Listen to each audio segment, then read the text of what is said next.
What's going on, ladies and gentlemen? It is Saturday, January 18th, 2020, and you are listening to the very 11th episode of Crossplay, where we get together every week and talk about all the video game goodness we can handle right here on the Whatnauts.com. Coming up on today's show, PlayStation is skipping E3 yet again. Multiple games got hit with delays. And how about that very disappointing Smash Brothers Direct? Did you watch this? Boy, did I. Oh, man. And my disappointment is immeasurable. Yikes. Okay, well, we'll get into all of that in just a bit. My name is Kyle Springer. I am one of your hosts, and I am joined by the nanobiologist himself, Mick Abrahamson. Hello. How's it going, dude? Dude, it's been a crazy couple weeks since we've done this. Actually done the show, not just our top 10 games of the year. Stuff. Yeah. But doing this, there's been a lot of games played, a lot of holiday stuff. Work's been crazy. But starting to get back into the normalcy of everything. There you go. Now, are you going to PAX East? I am. When is that again? I don't remember the dates. It's in like 2-3 weeks. PAX East. Okay. I was going to say it's like February 27th to March 1st. Okay, that makes sense. Right at the end, because I was like, I think it's February, maybe March, but it's like right at the end there. Cool. Yeah. Dude, I'm excited. That's going to be fun. And then to hear you come back and be like, yo, this is everything that I did. Oh, I know. Check it out. I'm trying to see so many cool indie games. It is going to be great. Let's see. Ignacio Rojas is not with us this week. He is usually here as well. He's actually going to be studying abroad in the United States. USA. That's weird to say. As yeah, one of us. But he's actually going to be in San Francisco, and he is transitioning. He's moving there right now. So we wish him the best. Moving is always a hassle, but he's like moving entire countries. For a semester. Wild. He's not moving forever. Yeah, well, we'll see about that. We'll kidnap him or something. We'll do our best. Yeah. Let's dive in, because we have a lot of stuff to talk about. It was a much more meaty week than I was expecting. Yeah, I mean, the news is, there wasn't too much news, but the news itself was... It's all big stuff. Heavy, yeah. Yeah. But before we get into that, what have you been playing? Boy, I have been playing a lot. So first off, Sekiro. That was my holiday game that I wanted to play ever since it won Game of the Year. And as of 30 minutes ago, I 100%ed it.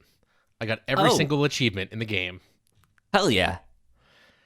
And boy, that's fantastic. It was painful for the last hour. I streamed the last two bosses I had to do, and something just broke in me where I just couldn't do basic simple stuff. Because the two bosses were easier than most of the bosses I fought, but because they were different and new, my brain just shut down. Like, I don't know what to do. They're about to stab me. I should hit B? No, I should just jump instead. Oh, I got stabbed. Why did I get stabbed? So you say you were streaming this. Where can the people find you streaming this? Twitch.tv/the nanobiologist. There you go. Good stuff. So what was it like? Because you went from Star Wars Jedi Fallen Order, which happened to win our Game of the Year stuff, and then you dived right into Sekiro. What was that like? So I've always heard that the blocking mechanic is just like Sekiro, except the buttons are a little different. Yeah. And after it winning Game of the Year, I wanted to jump right into it. So always curious by it. And yes, the blocking is I think it's much better than Jedi Fallen Order. Sure. That's basically its main mechanic is blocking and parrying. Mm-hmm. Because you're shinobi fighting other sword wielders. So you can't just dodge, stab. You have to be in their face, hitting them, making sure that they're breaking their block. and parrying whenever you can to just get them off their game and do damage to these guys. So it was a kind of a rough transition at first, but once it clicks, it clicks. Like, you really start to recognize what you need to watch for, when to hit the block button to parry. And it feels so good, the sound of two swords clanking. There you go. New kink unlocked. Two swords clanking. Hell yeah. Two swords a clanking. Dun, dun, dun, dun, dun. Yeah, so I remember last week you saying you had beat the game, but now you've gone back to 100% it. Yes. What was that journey like? Beyond just beating beating the game, what was it like to platinum it or 100% it? Yeah, I definitely didn't platinum it. I played on the superior Xbox, and it requires 4 playthroughs. And so you beat it 4 times now. I had to beat it 4 times. Goodness gracious! 3 of them were the same boss at the end, so that was a lot easier. But the last one that I did, it's called the Shura ending, and it's like 3/4 of the way through the game, you make a choice if you want to keep on trying down this path to sever immortality, or do you want to side with your dad who is back to life. And if you choose to side with your dad, then you have a couple extra bosses, and the game is over. Mm-hmm. So I decided to do that one for my last playthrough because it was shorter. And the longest achievement it took for me to get was unlocking every ability, because leveling, it is a little slow. And it's not like normal leveling where you just get points and you apply those to different abilities, just like Jedi Fallen Order. And at a certain time, like after a certain point, this experience you get from killing enemies is so minuscule that you have to go into a second playthrough because you get more experience then. So it took me to my 3rd playthrough, and I just like sat down for an hour yesterday, hammered out, just like found a good path to get grind experience, grinded it out, and then got that, and just went right into my last playthrough, which I burned through today. It took me like 2 hours to get to where I needed to be, because I knew exactly where to go, what enemies to skip, who I needed to kill to move on. Interesting.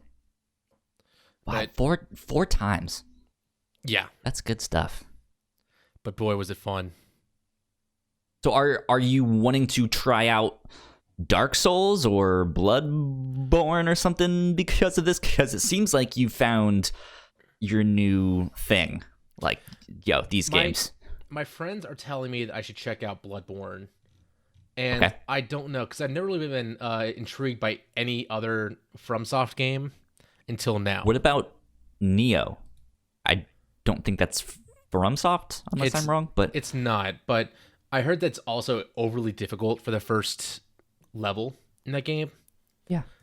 And I don't know. This was fun, and I might try others. Like I might try the one that might come out this year by George Railroad Martin. Yeah, for Elden Zero? Elden Rings? Elden Ring, yes. Yeah, I might try that one out. It's a circle shape. Ring, Zero. Yeah. All the same. So yeah, I might try that one out when it comes out, but I might not go back to the other ones. Okay. Interesting. Too many other games to play right now. Yeah. For me, I kind of mentioned them last week on our Game of the Year discussion, but Ape Out and Katana Zero were 2 of the games that I played over the break. I beat Ape Out, and I am stuck on Katana Zero, which is really unfortunate because I really like the art style in that game. I like the soundtrack, but that game is frustrating for me in a way that is just like, well, I guess I could play something else. Which is not fun, but I at the same time, like, I'm the kind of person who feels bad if I buy a game and then don't play it or like don't beat it. Which is not necessarily a good thing. I'm stuck in that one. So I've actually dived into Assassin's Creed Odyssey. Ooh, I want to hear what you think about it. Yeah, so this has been sitting in my backlog for a little while. I am absolutely a slut for the Assassin's Creed games. And yeah, I was like, I have this one. I'm going to wait till January when I don't really have much else to play and dive in with that. And so yeah, I am playing as Cassandra, which is a lot of fun so far. I'm only 10 hours in, so I feel like my impressions of the game so far might change drastically, because I'm actually finding quite a bit of stuff that I don't like. Okay. Like what? Which is, I wouldn't say it's strange, but maybe not so much. I really liked Origins, though. That one was fantastic. That was enough of the like stealthy gameplay that I was used to, and enough of the like RPG, go out, explore, level up, do all of that stuff. And I felt that was a good mix. And this one I'm finding maybe a little bit too much of an RPG, and I don't necessarily want that for an Assassin's Creed game. But I'm liking it. But there's stuff that I'm just like, I don't know about this. We'll see. See, I liked Odyssey way more than Origins. I thought Origins was bland. It wasn't that fun. I still played through it all, 100% of it. But I didn't have nearly as much fun as I did in Odyssey. And I think Odyssey is a way better DLC as well. Yeah. Which is like, I know that this game has a ton to it, and only 10 hours in is not much. Like, I only did my first conquest battle. I got to where Sparta and Athens are fighting it out, kind of, even though no one's really fighting there. And I did that whole thing. I like the idea of, instead of like going to unlock the towers, the synchronization points, which they still have those, but to like beat the area, you have to like whittle down the control of one of the nations, depending on what you're doing. I like that concept, but then the conquest battle is really not what I want. Like, I want stealth. Like, let me sneak around a giant castle and kill everyone one by one, which it has that stuff in there, but then there's just that one thing. It's just like, this is, I don't know. I don't like, so I think I'm the opposite of you. I don't like parrying mechanics and stuff like that. Like, I just want to go in swinging or dodge and figure out an attack that way, or be stealthy. And in this, they're starting to incorporate a lot more of like, okay, you kind of need to parry these people, you need to block these people. Maybe you can get a perfect dodge and then get some combos in. It's like, that's not what I want from an Assassin's Creed game. So we'll see. I agree with that, but there are ways where you can be mostly stealth. I think that with a variety of gear, and you can increase your stealth stats so high where you are stabbing people, one-shotting them, and moving on. Yeah, right. I think that adds a lot more varieties, because if you want to go in sword swinging, slashing, and all that, you can as well. Mm-hmm. It allows that. So I think as I continue to play over this next week and the week after that, I'm sure, I have a feeling my opinions will change and I'll start to understand it some more. Mm-hmm. But that's what I've been playing right now. And so the other thing I've noticed that I just think is kind of ridiculous is a lot of the like romance dialogue stuff is just baffling. It's so left field. Like you meet that Odessa character who's like, I'm related to Odysseus from the Odyssey. I was meant for greatness. Mm-hmm. And you can kind of start to romance her and stuff like that. So I was like, yeah, okay, romance. But then like there's also this storyline with her of like, hey, there's people after her. Maybe she hired some mercenaries to kill someone who knows exactly what's happening here. And so it's like in the midst of that like serious story, right? You have these options of like, oh yes, we should investigate and stuff like that. And then there's like, or we could go to the bed and investigate that, if you know what I mean. It's just like, oh my god, no one would actually say it like that. Nobody would do anything like that. Which I think I think it's a fun corny though. It's so out there that it's humorous. It's not meant to be taken seriously at all. Yeah. But then like it's almost so ridiculous that I'm wondering like, are they trying to steer me away from that? Like, would I be missing something if I just romance the hell out of everyone, do that first, and then get down to business, the other business? You know what I mean?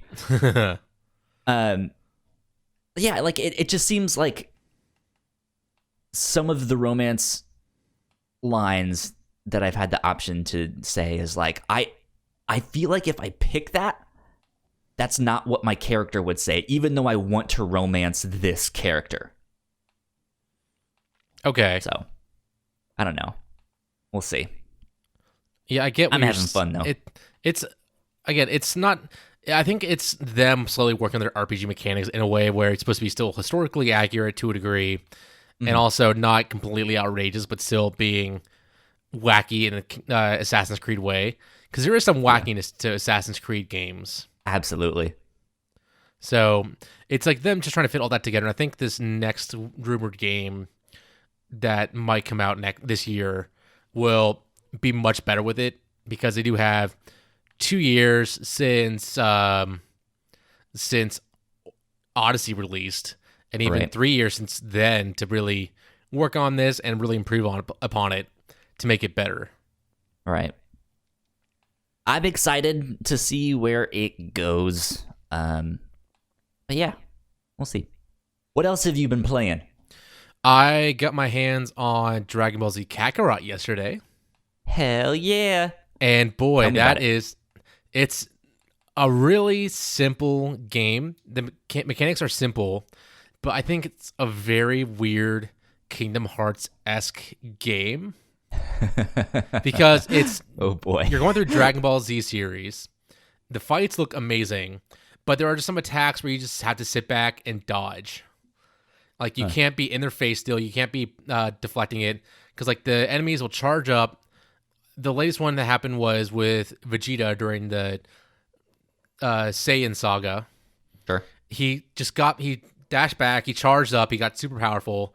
He started coming out with these attacks, and I just had to dodge. If I went to his face, I would lose a ton of health, and that would basically be almost a game over if I kept on trying to attack him. So the right thing to do was just hang back and wait for him to finish, and then punch him in his face once he's done. Yeah. So it's just a lot of that, and I think it's, once I relate to Kingdom Hearts, it kind of clutches, like, okay, yeah, I can punch. Oh, they're about to do something. Get back and watch. Run around, dash around, maybe. Yeah, but the part of Dragon Ball Z is the spectacle, right? Of just like, oh, here's Goku making a spirit bomb. He just has to sit there. And they have the spectacle. The fights look beautiful. The animation looks beautiful. Yeah. There's just some weird things. Like during one cutscene, I saw almost like a I can't think of the right word for it, but it's like they just had some random wording in the side of it somewhere saying that like it was like a test screen or property of Bandai Namco, which I thought was weird to see. Like I guess nobody caught that during QA testing, but it was just there. I might try and go back through my stream and get a screenshot of it. Yeah, I like to see that, because I don't know if I can picture exactly what you're talking about. The best way I can phrase it is like it's during the fight, or it's when the Saiyans show up on Earth and destroy a city, and it's like in the top left corner of my screen, It's hard, like in red text too, so it kind of blends in but sticks out a tiny bit. But my eye was drawn to it immediately. Interesting. That's so funny. So I saw, I think it was Max Scoville on Twitter being like, this is a great Dragon Ball Z game if you like this series, and it's almost like a lighter version of the Yakuza games, because there's just ridiculousness, which is in the Dragon Ball series anyways, but it's still just like, you can just do some ridiculous stuff. Like, you can just go fishing, or you can go do X, Y, and Z and stuff like that. So I think, like, I did not pick up this game, but I know Ignacio is super excited about this. I know you got the collector's one with the big statue. Yeah, and the statue is beautiful. I think it's one of the best collector's items I ever got. It looks sweet. I mean, it's awesome. Goku and Gohan, like young Gohan, riding on Nimbus with a tail, saying hi to a dinosaur, and there's even like a city in the background, like a tiny little city in it. So that's awesome. It's so well designed. It's gonna be on my shelf for forever, probably. Dude, I used to have so many Dragon Ball Z action figures when I was a kid. I had my shelves lined with them. I had like 3 versions of Goku. I had Broly. I had Piccolo and Frieza and Krillin and Yamcha. I had all of them. Nice. It was great. And then I left one in Boston. It was the worst. Oh no. Yeah. Well, yeah. So what is the fight system like in that game? It's very simplistic. Again, I think it's very Kingdom Hearts-esque, where you have B. I'm playing on Xbox, and B is punch. So you're just punching the shit out of people. Then there's X, which is your key attack. So you're just like throwing balls of energy at people. Sure. Y is charge, and A is dash, run, and that's really the fighting. Then you can press right bumper or left bumper, and that pulls up your menu for your special attacks. That's your Kamehameha. That's your special punches. There's like even a rock paper scissors punch, where I think if somebody does the same thing, and if you beat them, then you do a lot more damage.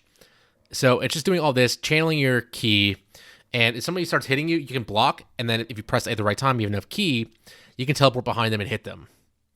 So it's very flashy in that way, where it looks like you're doing a lot, but you're really not doing much. You're more just paying attention to the fight while whittling down somebody's health. Okay. So does the fighting feel fast-paced? Yes. Good. Okay, because that's one thing from the show that I remember is like when they do get into these fights, they're so fast, and it just seems like they're doing a million things. And I had a couple of the Dragon Ball Z games on like PlayStation 2 and stuff like that, and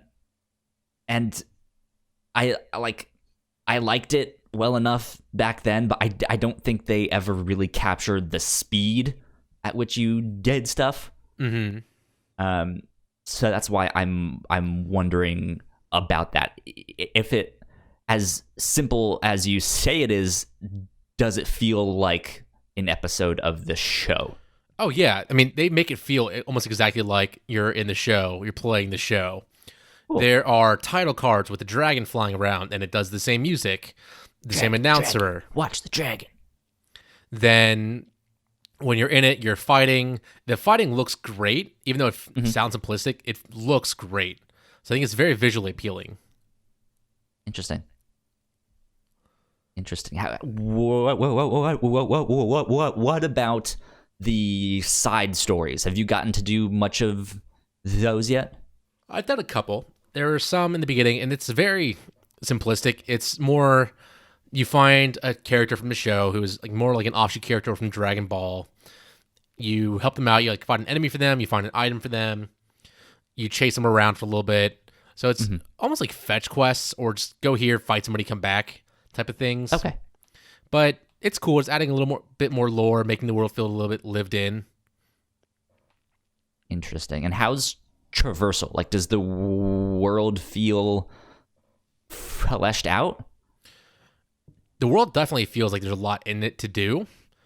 They fill it good. with robots from the Red Ribbon Army that you need to fight. Those are kind of like your common enemies that are flying around. So it's good to Makes sense. beat them up, level up quickly, get some experience from them.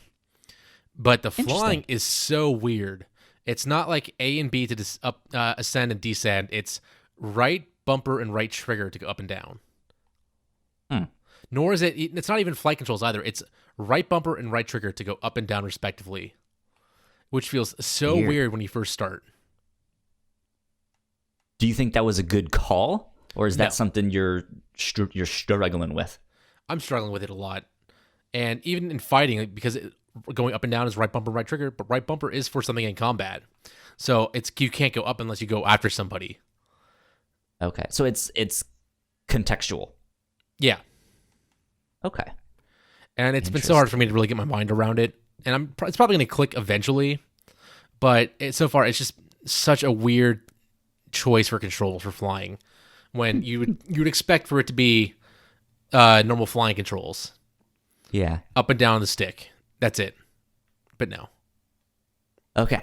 Last thing I want to know. Speaking of up and down on the stick, how horny is Master Roshi? Oh, it's his average horniness. You do a side quest where you help Turtle to hide his porno mags. Great. Well, it's Turtle hides his porno mags, but then Master Roshi asks you to find his adult magazines. And Goku even talks about it too when you're flying to his island for the first time, saying, "Oh, I can't wait for Gohan to meet them all." Except Master Roshi, he's kind of a perv. So they fully admit it. That's great. So yeah, like I think I'm now a lot more interested in the game because I was concerned that combat wasn't gonna feel right, that the world wouldn't be fleshed out. There just wouldn't be enough stuff to do.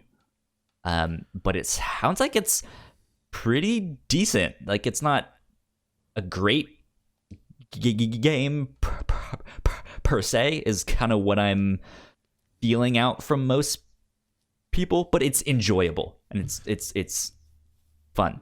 Oh, it's absolutely enjoyable. It's that sit down, turn your mind off type of game where you can just hang out and play it for a couple hours, and it's mostly nostalgia factor, which I think they're trying to sell on. It's not supposed to be a revolutionary type game. It's supposed to be you liked Dragon Ball growing up, so here it is. You get to play the full story in depth and have fun. Fantastic. I'm excited. Have you been playing anything else? Just quick mentions. I've been playing the new patch in WoW, where everything's starting to get corrupted by the old god, which I talked about in a previous podcast about the old god stuff. So I'm just getting geared up and getting ready for the new raid to come out eventually. And Rainbow Six Siege introduced a new battle pass for 30 days leading up to their big SI Invitational, and they even have a new map for it, which has been really fun to play, where they buy out a whole football stadium and build almost like a speedball course, but it's like 2-3 levels building, where anybody who queues up for it, they have every operator unlocked, even ones you haven't unlocked yet, so you can try them out. And it's a quick, fun match to play to get experience for your battle pass. And you get cool gear and cool, almost like jerseys for your characters by completing the levels in the battle pass. Word. So yeah, that's really been about it. Sounds good. Well, let's do a little bit of housekeeping before we get on to the news here. You guys should go check out our website, thewhatnauts.com. We have a lot of fantastic stuff on there. That's where you can find all of our podcasts. Recently, we published our 4-year anniversary retrospective. We announced some fantastic stuff. There's a bunch more content on our website. One of our original shows, which was simply known as the Whatnauts podcast, which has kind of since transformed into the review show, is our like weekly book club style podcast. But all of the old content from the Whatnauts podcast is now up on our website. It's over 100 episodes. We cover everything from comics to movies, TV shows, anime, manga, all sorts of stuff. So there's bound to be something for everyone to go check out. We also have a store. you guys can buy some merch. Guys can buy some Crossplay merch. Go get some t-shirts or stuff like that. It's a pretty basic store at the moment, but hopefully we'll get some new designs down the road. But that's at thewhatnauts.com/store. Go find all of our podcasts on your podcasting platform of choice. Just type in the Whatnauts, and that's where you can find them. If you like what we do, patreon.com/thewhatnauts is where you can support us. You guys can get episodes early at the $1 tier. You guys can get all sorts of exclusive content at the $3 tier. And we also want to give a shout out to our Patreon supporters at the $5 tier. So thank you to Sam and Christine. We love you both. Thank you for helping us keep the mics on. Yeah, thank you. Exactly. All right. How many things we got this week? We got six. Looks like six news items. Here we go. So let's get into it. First off, PS5 is on the way. We know that, but Sony is skipping E3 again. This came out last week where they said they're not going to be there. They're not going to do anything for there, but they do have great respect for the ESA. But we do not feel the vision of E3 2020 is the right venue for what we are focused on this year. So I don't know about you, but I kind of expected this. I think same. Sony feels like they've outgrown the ESA and E3, but it does not match with how they've been presenting the PS5 so far. With Wired articles just coming out of nowhere, hoping that the press will pick up on it, of course. Yeah. But E3 is more like everyone knows about, every gamer knows about, anybody who looks at a magazine will see E3 in their game stores and will probably listen to it or hear something about it. So them not being there really takes the vision off of them unless they have a huge press conference, which is rumored to happen in February. But then that leaves Nintendo and Xbox to control the market for the next 8 months leading up to November.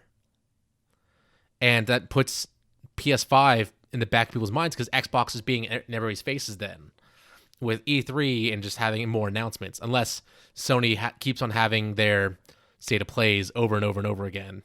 Yeah, which I think they will do. Like, I don't think that them not being at E3 means they're not going to say anything. I think February is the rumored time we're probably going to hear something about PlayStation 5. I don't even know if it's like Sony has outgrown E3. I think it's just times are changing and E3 doesn't really know what it is or what its purpose is. And so because it's lack of vision, I think Sony is like, well, we can do this by ourselves and a hell of a lot cheaper. So we'll see. Yeah, it's going to be interesting to see how this plays out, but I think this is just cocky Sony showing up again. Yeah. And last year when this happened, I remember Microsoft also putting a statement out like that next day being like, well, we'll be at E3. We'll see you there, gamers. I think they already did say that. Really? Yeah, I think they did. I must have missed that then because I was about to say, well, we haven't heard from Microsoft yet either. I'm assuming they're going to be there. Microsoft is also like, they are kind of there. Like they have something going on during E3, but they didn't have a presence. It's on their own E3. stage. Yeah, they had their own stage. They had their own whole event going on outside of E3, but it wasn't in E3. That's wild, man. E3 is dying. Yeah, well, we'll see. It's going to be interesting to see how they change it this year because it's supposed to be more of like a fan show instead of a game show where everybody, like, more it's only press there. Yeah. So, who knows how it'll look this year? I don't know, man. We'll see. E3 is... Whew. Like, I still get so excited for E3 every single year. But, yeah, things are changing. Mm-hmm. Gonna be interesting. Speaking of changing, some games have changed their release dates on us. A lot of them. A lot of games, yeah. So first off, Square Enix delayed Final Fantasy VII Remake to April 10th from March, and Avengers got delayed from May to September. Yeah. These are huge delays. Well, Final Fantasy is known for its delays last minute, too, because it happened with Final Fantasy 15 and Kingdom Hearts 3. True that. So both got delayed like last second before launch, and now they're doing a Final Fantasy VII Remake as well. But Avengers, that's a huge delay. That's 5 months delay. I smell blood in the water. You think so? I think so. People have complained for a number of reasons about this game, whether it's they don't like the character designs, or they're not sure how the gameplay will work, or what the game exactly is. Is this going to be a button mashy game? Is this going to be a Destiny-like? How come I can't make my own character? Stuff like that. It's just, and they've failed to communicate what this game is properly, and a delay this big is not just for polish. No, something is up. I don't know if they found some game-breaking bugs, or they had a new idea to quote unquote fix it. Who knows? But yeah, I don't think this Avengers game is gonna do very. I mean, it's going to make money because it's the Avengers. I don't know if it's going to be well received. I don't know either. And again, this is just like a time will tell, and we're going to get a lot better look at it at E3 this year, probably. Yeah. It's only going to be, I think the worst sign is if they don't show up to E3 with Final Fantasy or Avengers. Yeah. I think that'll be the worst look for this game, is if they don't show up. That's going to be bad. But people liked it last year. Yeah, I mean, like, there's certain things look really cool. I think they're on to something sometimes, if that makes sense. Mm-hmm. I think they have a lot of things that they want to do with this game, and they haven't really unified it into a singular, this is what this game is. This is what you'll be doing. Because if they had that, why wouldn't they just say that? That makes no sense, because I still don't know how this game will work. We'll see. The only look that we had at it was what they showed us, and that was, it's more like a 3D Ultimate Alliance game with better story. I mean, they have a great voice acting cast. I just hope that they capitalize on those talents to really make the characters feel lived in, and I hope that whatever changes they're making to the gameplay pay off. I hope so, because I'm a big comic book nerd, so when stuff like this happens, I'm like, yes, I want it to work. Be good, please. But in that same regard, CD Projekt Red announced that their game is being delayed as well, Cyberpunk 2077, from April to September, which is a 6-month delay. While Avengers seems like it's blood in the water, this is actually exciting news, because CD Projekt Red is a company that you probably can trust more than Square. And if they say it's for polish and making things run better, that's the truth. Yeah, I mean, I think the difference here is that we know what Cyberpunk 2077 is going to be. Like, I know what type of game it is. I know that this is going to be a huge game. And so, yeah, if they need a couple more months, like, what is it, 5 months to, like, polish it, that makes sense. Because it's a big game. There's so much. There's so many stories, so many side quests. I'm pretty sure somewhere along the line they've said that it's going to be bigger than The Witcher 3, which was a huge game. So this is going to take quite a while. It's going to take a while, and again, I think this is a good delay. It's not hurried, we need more time type of thing. We just want more time to make sure this game is perfect. Yeah. and they are going to make sure this game is perfect because it's been in development for so long. What's 6 more months? Yeah. At the same time, though, I just want to play Cyberpunk. Give it to me now, please. You and me both. Well, I'm actually passing on Cyberpunk. Really? I don't know why I said I was going to play it. I'm not. It's not for me. Wow, you're fired. It's going to happen eventually. First it was Sobble, now it's Cyberpunk. Man. I'm just burning so many bridges right now with you and Ignacio. Yeah. Who knows, man? I mentioned this on the recent episode of the Captain's Log that this was delayed, and I'm distraught. I'm just like, I need it. Why? Notice me, senpai. I am a Cyberpunk too. And we'll see. Finally, the last major delay, Iron Man VR has been delayed until May from February.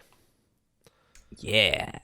And so, I think this is another delay where it's needed just because you can go so wrong with VR. Mm-hmm. And if you don't get it right, it just looks awful. Yeah. I think especially with Half-Life Alyx now announced, we know that there's going to be some major players in the VR space.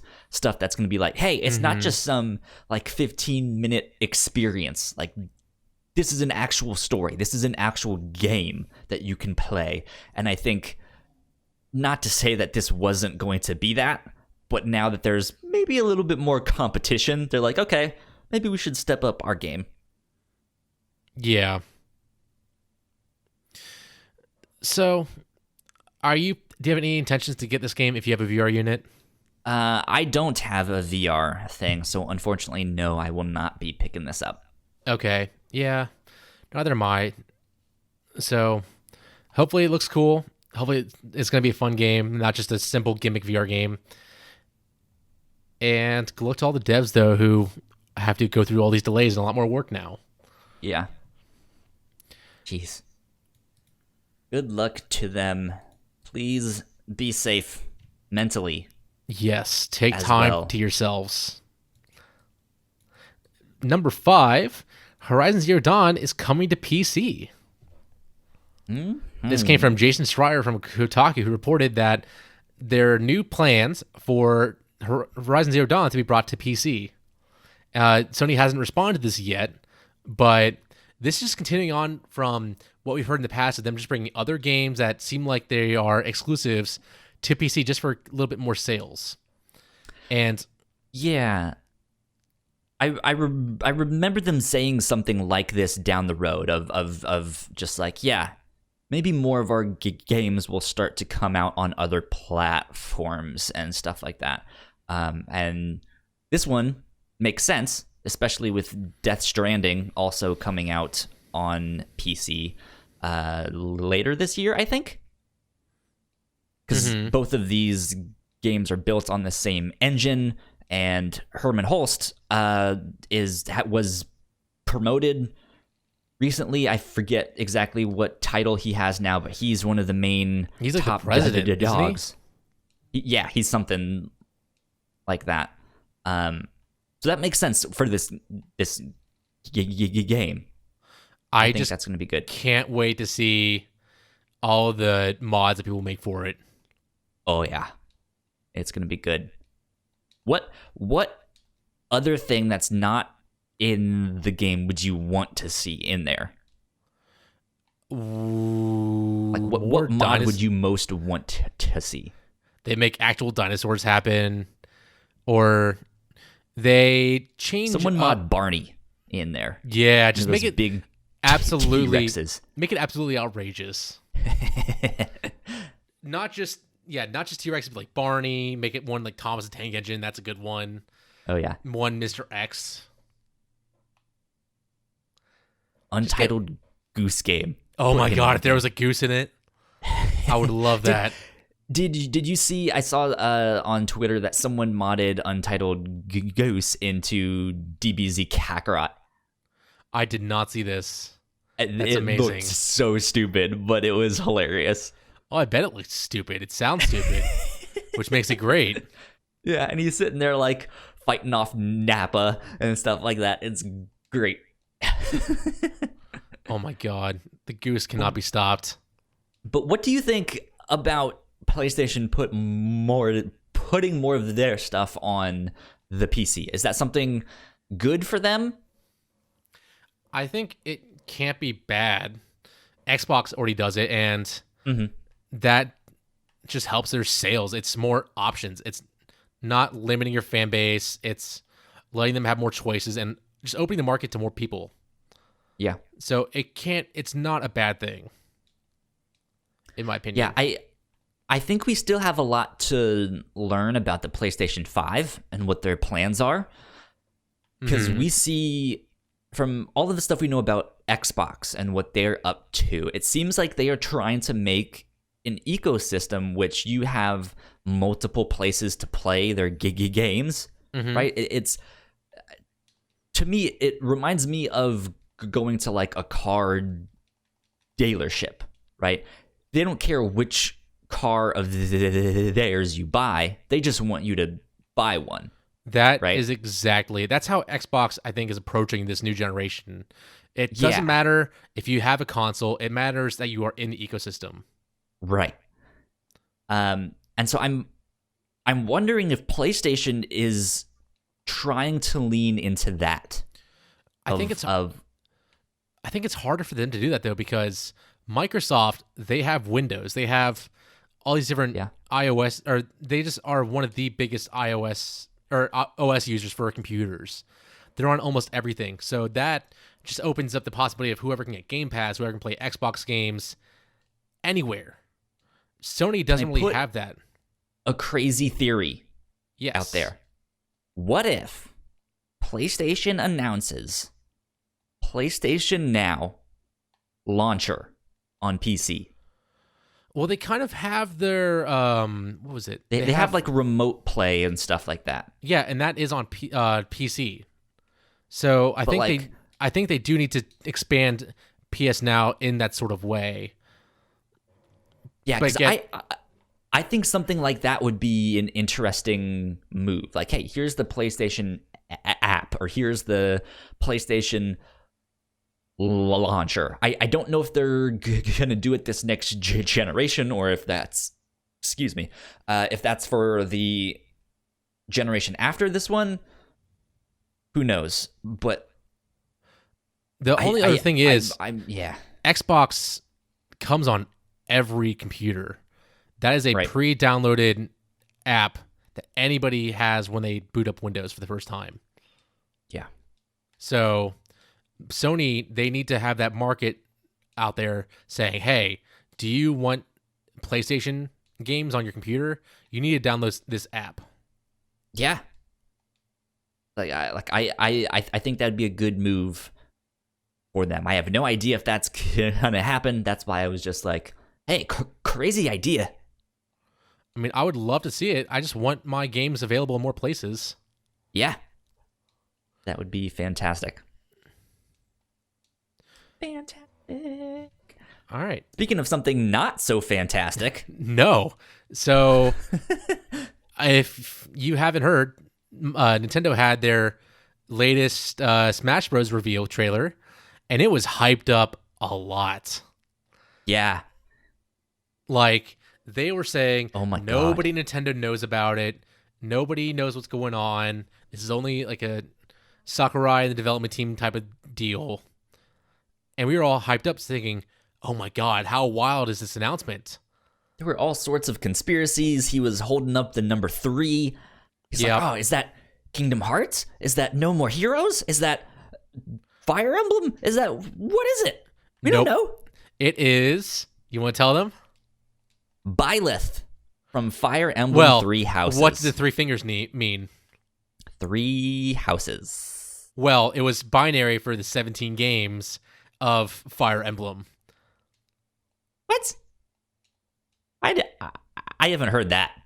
That's what he said. Really? Yeah. Wow. That was his reason for holding up those 3 fingers that way. Wow.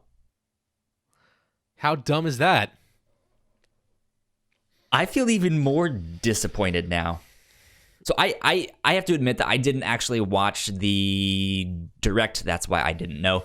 I also haven't played Super Smash Brothers in more than a year.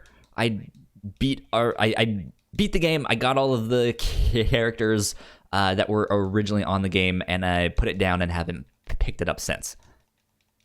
So ultimately, I don't really care. But Jude, this was so hyped up. Like, people were going crazy, and this was just like slashing your tires. Like, this just deflated everything. Which, I don't really mind that Byleth is in the game, but no. To me, I see Super Smash Brothers, especially this one, with the tagline that, hey, everyone is here. This is a celebration of video games. And I think while Fire Emblem has been incredibly successful and Fire Emblem Three Houses was supposedly amazing, I think there's other characters that should be celebrated before Byleth. It doesn't match what all the other characters that have been revealed are. Because one was Banjo-Kazooie from Microsoft. Yeah. I mean, it was on Nintendo consoles, but that is a Microsoft property that Microsoft gave to them. But it's also a classic character. Yeah. Right? Like, Joker's not as much of a classic but he's character because that game popular. is new. Yeah, but it's also the first thing from Persona, which is a wildly popular series and has been for a while, at least in Japan. Mm-hmm. Dragon Quest is the same thing. They're on the 11th game. Like, this has been going on for a long time.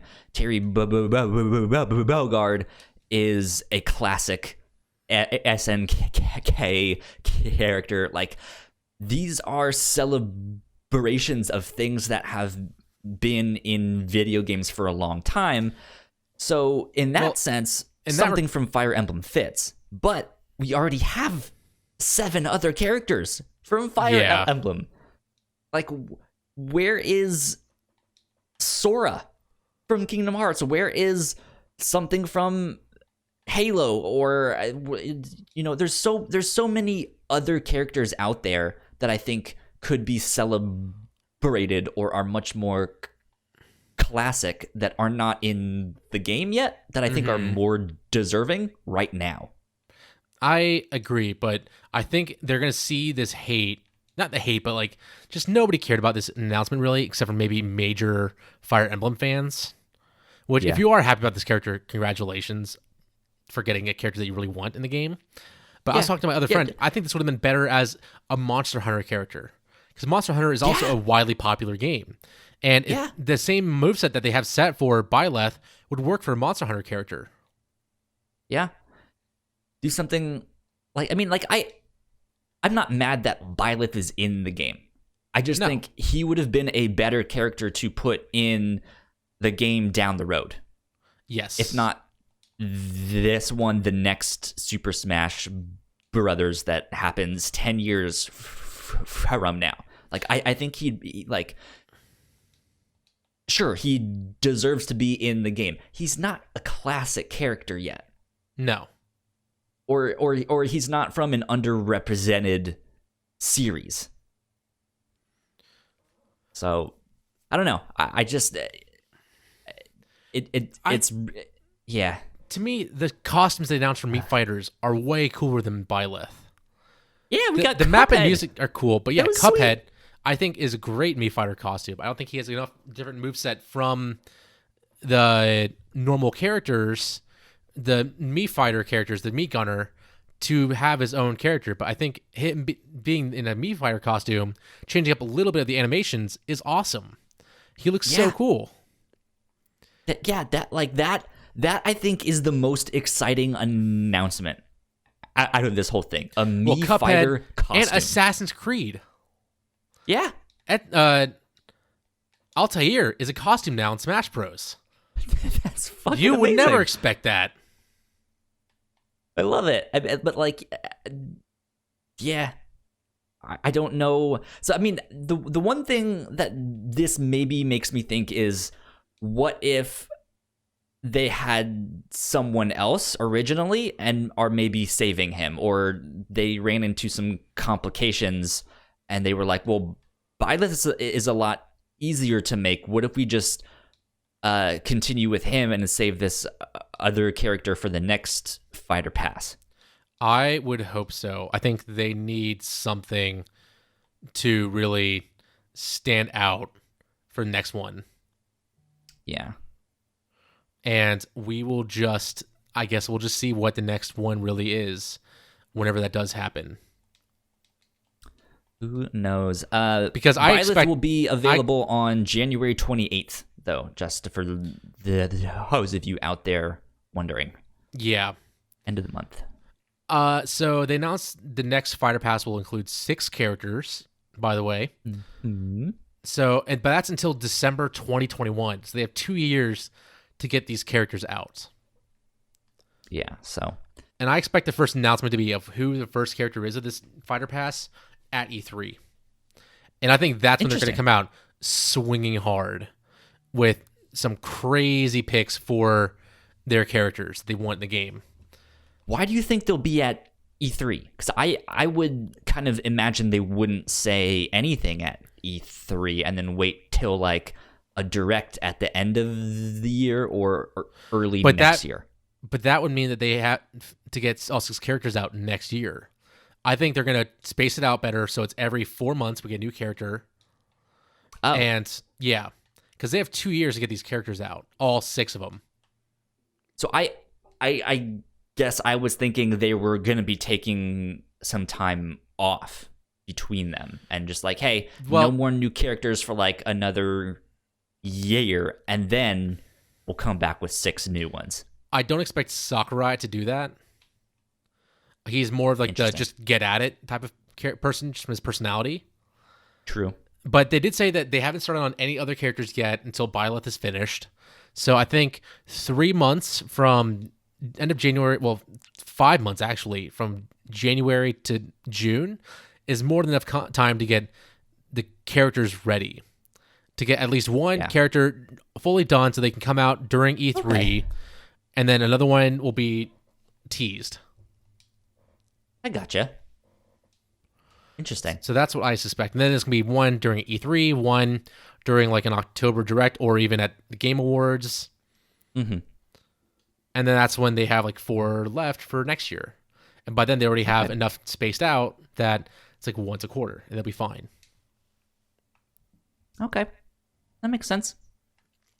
It's just my thinking. Makes sense. All right. Well, that's all we have for the news. But I have a couple questions for you, Mick.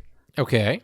Kind of putting you on the spot here, but what are your kind of gaming goals for 2020? Is there stuff that's heading in your backlog that you would like to play? Is there a certain genre that you want to dive into? What is one or two of your gaming goals for 2020? My gaming goals aren't really for games I haven't played yet. It's more of personal stuff. Like I want to write more. I actually want to start writing for games, which I have plans for right now. And I also want to get more people on my Twitch stream. So I want to get to eventually... I have goals on my Twitch stream right now saying I want to get to 200 followers and 20 subscribers by the end of March, which it's definitely a goal that I want to get to eventually, and I have hopes to get there. Just I'm not going to be beating myself up over it if I don't reach it. Yeah, but gaming wise, just to not buy as many games, because any game I end up buying nowadays ends up being on Game Pass. Yeah. So I just want to take my time with games, especially buying games, considering what I want to buy, consider if I need to play it right away, or will that be something that I can wait a little bit and see if it'll come out on Game Pass. Okay. Because there's so many games already, like a Plague Tale, that I want to play, but they're not coming to Game Pass and I haven't bought it yet, which is a great feeling to know. I passed up on this So I get to get it for Game Pass, and Microsoft should be able to contribute more than my sole share. Right. Okay. Good stuff. What about you? If you do reach those 200 followers, send them our way. The Whatnauts Twitch channel, twitch.tv/the Whatnauts, because we've been struggling to get past 36. We have 36 followers, and we're hoping to get to 50. So Okay. We need to make that happen too. So I guess just one more thing in regards to the podcast. Then I'm hoping this year sometime we can transition this show to a video show, because most of our other shows on the Whatnauts already do video stuff, but not all of us has a good camera, so we can do that. That would be fantastic. That would be amazing. Let's see. Personal gaming goals for me, though. I want to work a little bit more on my backlog. That's what I'm doing right now with Assassin's Creed Odyssey. At some point, maybe this year, I never actually beat Breath of the Wild. Okay. I beat all 4 of the divine beasts, and I got to the point where they were like, okay, you did all of the stuff. Go fight Ganon. And then I was just like, okay, moving on. Yeah. So I never actually did that. I would like to go back and play that. Dude, I still haven't beat Persona 5. Well, I would say at this point, just wait until Royal comes out. But that's we are so I don't close. think I'm going to go get Royal or whatever it's called. Oh, really? I'm in the 3rd palace in Persona 5, and I'm right at the boss fight. I tried the boss fight once. I died because I didn't really know what the strategy was, and then I just kind of moved on. But the story hasn't grabbed me yet. So that's kind of why I haven't been like, oh man, I need to go back and beat this game. But I like it well enough that I still want to. I'm just not urgent on that. So I think I should just plow through Persona 5 Standard, the regular one, eventually. Well, I think you might like Royal because they're adding so much to it. It's not just a update to the game. They're changing cutscenes. They are changing how fighting mechanics work. They are just doing so much to change it. Well, I heard it's like okay. Like people in Japan thought it was okay, but it's still, that's how these versions are for Persona. It's not just a update. It's more like they change a lot. They change some of the story elements. This is like their deluxe. It's like version. their final mix version from Kingdom Hearts. Okay. I gotcha.